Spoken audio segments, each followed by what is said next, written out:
दोस्तों, राजनीति बड़ी बेदर्दी चीज है। यहाँ अपने ही आदमी कब हाथ छुड़ा लें पता ही नहीं चलता। अब देखिए बीजेपी की हालत। राष्ट्रीय अध्यक्ष नितिन नवीन की ऐसी परीक्षा हो रही है कि पार्टी के भीतर भी बेचैनी बढ़ गई है। जिस सीट पर विधानसभा चुनाव में बीजेपी ने 52,000 वोटों से जीत का झंडा गाड़ा था, वहीं अब हार की चर्चा खुलेआम होने लगी है। सबसे बड़ा सवाल यह है कि आखिर ऐसा हुआ कैसे। कहते हैं ना, दुश्मन जितना नुकसान नहीं करता उतना कभी कभी अपने कर जाते हैं। पूरे चुनाव में नीतीश कुमार कहीं प्रचार करते दिखाई नहीं दिए। बीजेपी के लिए मंच साझा करना तो दूर, चुनावी मैदान में भी नजर नहीं आए। बस यहीं से जेडीयू कार्यकर्ताओं का इशारा मिल गया कि हवा किस तरफ बह रही है। फिर अचानक एक वीडियो सामने आया। दावा किया गया कि उसमें नीतीश कुमार बीजेपी के समर्थन की बात कर रहे हैं, लेकिन मामला वहीं उलझ गया। प्रशांत किशोर ने सीधा सवाल दाग दिया, अगर वीडियो असली है तो नीतीश कुमार मीडिया के सामने आकर खुद क्यों नहीं कहते कि ये मेरा वीडियो है, और अगर नहीं कहते तो फिर लोगों को मान लेना चाहिए कि मामला कुछ और है। सबसे दिलचस्प बात यह रही कि बीजेपी भी इस सवाल का ठोस जवाब नहीं दे सकी। न वीडियो पर साफ सफाई आई, न ही नीतीश कुमार खुद सामने आए। उधर जेडीयू नेताओं की नाराजगी, इधर विपक्ष का हमला, और बीच में बीजेपी अकेली पड़ती दिखाई दी।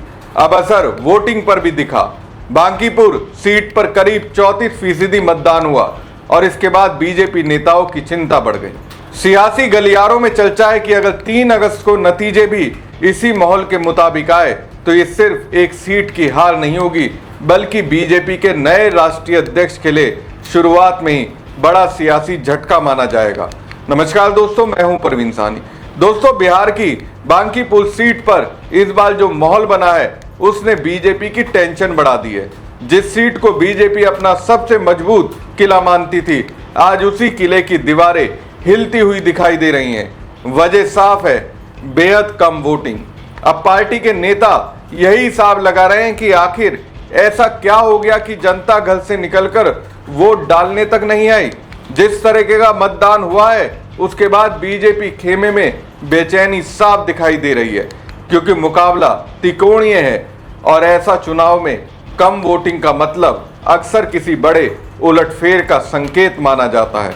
अब बीजेपी के नेता भी यही समझने में जुटे हैं कि आखिर जनता ने दूरी क्यों बनाई, लेकिन उससे पहले ये जानना जरूरी है कि आखिर इस बार वोटिंग कितनी हुई। बांकीपुर सीट बीजेपी के राष्ट्रीय अध्यक्ष नितिन नवीन के विधायक पद से इस्तीफा देने के बाद खाली हुई थी। 30 जुलाई को यहां उपचुनाव हुआ, लेकिन नतीजों से पहले ही वोटिंग प्रतिशत ने बीजेपी की धड़कनें बढ़ा दी। इस बार कुल 34.30% मतदान हुआ, जबकि 2025 के विधानसभा चुनाव में इस सीट पर 41% से थोड़ा ज्यादा वोट पड़ा था, यानी महज कुछ महीनों में करीब 7% वोटिंग कम हो गई। अब सवाल उठ रहा है कि आखिर इतने कम लोग वोट डालने क्यों पहुंचे। यही सवाल इस पूरे चुनाव की सबसे बड़ी कहानी बन गया है, लेकिन इसका जवाब समझने के लिए पहले बांकीपुर का चुनावी इतिहास जानना जरूरी है। दोस्तों, बांकीपुर विधानसभा सीट 2008 के परिसीमन के बाद अस्तित्व में आई। इससे पहले इसे पटना वेस्ट विधानसभा के नाम से जाना जाता था। 2010 में यहां पहली बार चुनाव हुआ और मतदान 37% हुआ। 2015 में वोटिंग बढ़कर 41% पहुंच गई। 2020 में कोरोना जैसी महामारी के बावजूद यहां 36% मतदान हुआ। फिर 2025 के विधानसभा चुनाव में लोगों की भागीदारी बढ़ी और वोटिंग करीब 41% तक पहुंच गई। लेकिन इस बार उपचुनाव में मतदान गिरकर 34.30% रह गया, जो बांकीपुर के इतिहास के सबसे कम मतदान प्रतिशत में शामिल है। यही वजह है कि बीजेपी के नेताओं की बेचैनी बढ़ गई है। अब सबसे बड़ा सवाल यही है कि आखिर इस कम वोटिंग की वजह क्या है। क्या बिहार में एनडीए खासकर बीजेपी के खिलाफ नाराजगी बढ़ रही है, या फिर जनता ने चुपचाप वोट न डालकर अपना संदेश दे दिया। ऐसी चर्चाएं इसलिए भी तेज हैं क्योंकि हाल ही में पटना में छात्रों का बड़ा आंदोलन देखने को मिला था और इस सीट पर उसी माहौल की चर्चा लगातार होती रही। लेकिन एक और वजह की चर्चा सबसे ज्यादा हो रही है और वो है एनडीए के भीतर सब कुछ ठीक ना होना। दोस्तों, उपचुनाव के दौरान सबसे ज्यादा जिस बात ने लोगों का ध्यान खींचा वो थी नीतीश कुमार की चुप्पी। आमतौर पर बिहार में कोई भी चुनाव हो, नीतीश कुमार प्रचार करते जरूर दिखाई देते हैं, लेकिन इस बार वो पूरे चुनाव से लगभग गायब रहे। ये वही चुनाव था जो बीजेपी द्वारा उनसे मुख्यमंत्री की कुर्सी छीनने के बाद पहली बार हो रहा है, इसलिए सबकी नजर उन्हीं पर थी। नीतीश लगातार बयान दे रहे थे कि वो बिहार की राजनीति से कहीं नहीं जा रहे, सरकार के काम भी गिना रहे थे, लेकिन जब प्रचार का वक्त आया तो उन्होंने दूरी बना ली। यहीं से सवाल उठने शुरू हो गए। प्रचार खत्म होने से ठीक पहले बीजेपी ने एक वीडियो जारी किया जिसमें दावा किया गया कि नीतीश कुमार कार्यकर्ताओं से बीजेपी का समर्थन करने की अपील कर रहे हैं, लेकिन तभी प्रशांत किशोर मैदान में आए और उन्होंने इस वीडियो पर सवाल उठा दिए। उनका दावा है कि वीडियो AI की मदद से तैयार किया गया है और अगर वीडियो असली है तो नीतीश कुमार खुद मीडिया के सामने आकर इसकी पुष्टि करें। सबकी निगाहें नीतीश कुमार पर टिक गई, लेकिन उन्होंने इस पर कोई सार्वजनिक प्रतिक्रिया नहीं दी। इसके बाद राजनीतिक गलियारों में तरह तरह की चर्चा शुरू हो गई। कुछ लोगों ने इसे उनकी नाराजगी का संकेत माना तो कुछ ने इसे गठबंधन के भीतर खींचतान से जोड़कर देखा। दोस्तों, सवाल ये भी उठ रहा है कि आखिर अगर नाराजगी थी तो उसकी वजह क्या थी।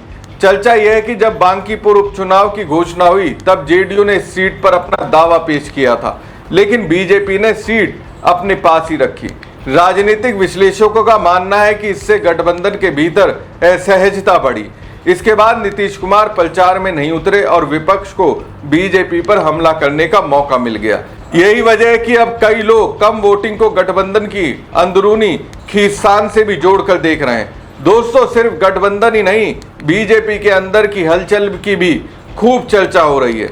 खबरें आई कि पहले अभिषेक कुमार बंटी का नाम सामने आया, लेकिन बाद में उन्होंने नामांकन वापस ले लिया और पार्टी ने नीरज कुमार सिन्हा को उम्मीदवार बना दिया। इसके बाद चर्चा शुरू हुई कि इस फैसले से पार्टी के कुछ कार्यकर्ता नाराज हो गए। अब आखिर में समझते हैं कि बांकीपुर सीट बीजेपी के लिए इतनी अहम क्यों है। नितिन नवीन इस इलाके से लगातार जीतते आए हैं। 2006 में पहली बार विधायक बने, 2010 में बड़ी जीत दर्ज की, 2015 में फिर चुनाव जीते, 2020 में कड़ी टक्कर के बावजूद जीत बचा ले गए और 2025 में तो करीब 52,000 वोटों के अंतर से जीत हासिल की। लेकिन अब कुछ ही महीनों बाद उसी सीट पर कम वोटिंग ने बीजेपी की चिंता बढ़ा दी है। अगर 3 अगस्त को नतीजे भी इसी राजनीतिक चर्चा के मुताबिक आते हैं तो ये सिर्फ एक उपचुनाव की हार नहीं होगी, बल्कि बीजेपी के लिए बड़ा राजनीतिक संदेश माना जाएगा। अब देखना यह होगा कि जनता ने चुपचाप सत्ता के खिलाफ संदेश दे दिया है या फिर सारी चर्चाएं नतीजों के दिन गलत साबित हो जाएंगी। 3 अगस्त इसका जवाब दे देगा। हमारी खबर आपको कैसी लगी कमेंट बॉक्स में कमेंट करके जरूर बताएं। साथ ही पेज को लाइक और खबर को ज्यादा से ज्यादा शेयर कीजिएगा। धन्यवाद।